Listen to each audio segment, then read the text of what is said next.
حزقیل 42واں باب جو 20 آیات پر مشتمل ہے۔ ہیکل کے قریب کی عمارت۔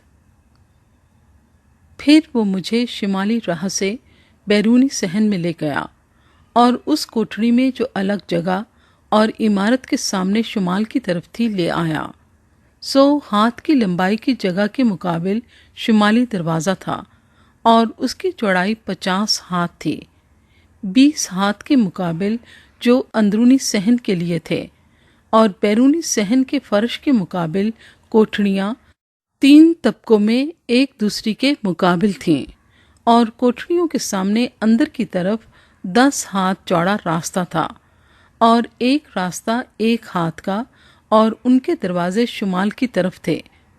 اوپر کی کوٹھڑیاں چھوٹی تھیں، چونکہ ان کے برآمدوں نے عمارت کی نچلی اور درمیانی منزل کے مقابلے میں ان سے زیادہ جگہ روک لی تھی، کیونکہ وہ 3 درجوں کی تھیں، لیکن ان کے ستون صحن کے ستونوں کی مانند نہ تھے، اس لیے وہ نچلی اور درمیانی منزل سے تنگ تھیں، اور کوٹھڑیوں کے پاس کی بیرونی صحن کی طرف کوٹھڑیوں کے سامنے کی بیرونی دیوار 50 ہاتھ لمبی تھی، کیونکہ بیرونی صحن کی کوٹھڑیوں کی لمبائی 50 ہاتھ تھی، اور ہیکل کے مقابل 100 ہاتھ کی لمبائی تھی، اور ان کوٹھڑیوں کے نیچے مشرق کی طرف وہ مدخل تھا جہاں سے بیرونی صحن سے داخل ہوتے تھے۔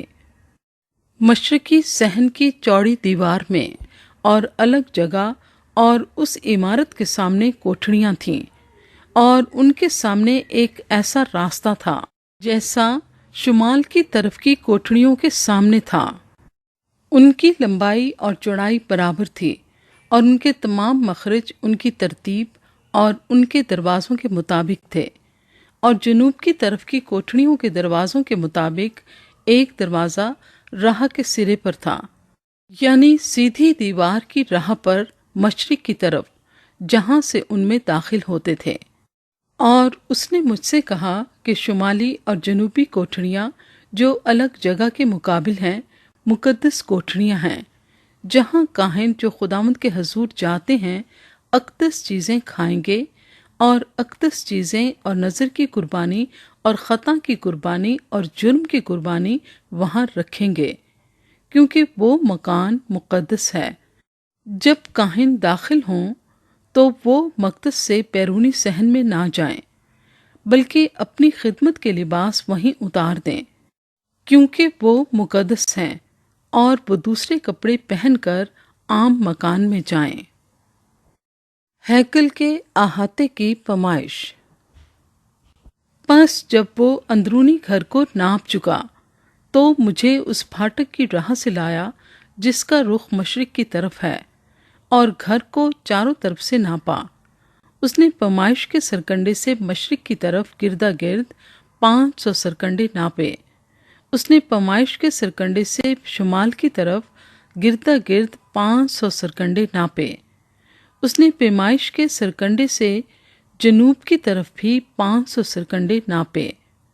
اس نے مغرب کی طرف مڑ کر پیمائش کے سرکنڈے سے 500 سرکنڈے ناپے۔ اس نے اس کو چاروں طرف سے ناپا۔ اس کی چاروں طرف ایک دیوار 500 سرکنڈے لمبی اور 500 چوڑی تھی، تاکہ مقدس کو عام سے جدا کرے۔